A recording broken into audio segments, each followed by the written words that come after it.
আজকে ছিল গরমা গরম ময়দার আর ছিল হাতে লেবু, তাই ভাবলাম চলো আজকে একটু লেবু শরবত বানিয়ে খাই। আমার পার্সোনাল লেবু শরবত খেতে অনেক বেশি ভালো লাগে, যদিও আমি ঠান্ডাটা মানে কোল্ড ড্রিঙ্কস করে খেতে একটু বেশি পছন্দ করি, বাট দারুণ ছিল। অ্যান্ড আজকে মানে বাড়ি আমার সব ফ্রেন্ডসরা ছিল, তো ভাবলাম চলো। আর এই গরমে না মানে এত গরম লাগছে, ভাবছিলাম লেবু শরবতটাই বেস্ট হবে। তারপর প্রচুর পরিমাণে আইস দিয়েছি, মানে আইস মানে ভাঙছিলই না, এত কষ্ট করে সব আইসগুলো ভেঙে ভেঙে তারপর দিয়েছিলাম। আইসগুলো খেয়ে আর বলি, তোমরা দেখতেই পাচ্ছ। অ্যান্ড তারপর আমি দিয়েছিলাম লবণ পরিমাণ মতো, যদিও একটু কম হয়েছে, তারপর আমি আবার ঠিক করেছি। অ্যান্ড তারপর লবণ, তারপর দিয়েছিলাম চিনি। এইগুলো দিয়ে পার্সোনালি আমি মানে লেবুর শরবতটা বানিয়েছিলাম।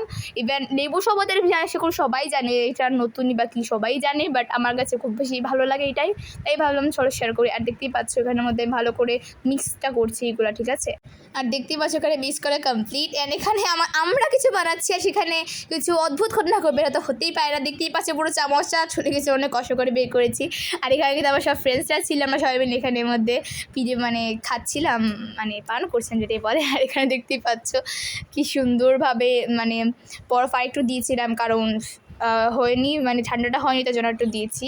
এখানে দেখতেই পাচ্ছ সবাই মিলে মস্তি করে খাচ্ছিলাম। আর যতই না বলা, আমার কাছে পার্সোনালি খুব ভালো লেগেছিলো। আর এখানে ওয়েদারটা এত কিউট ছিল, আমি কী বলবো, তোমাদের সাথে দেখিয়ে দিলাম।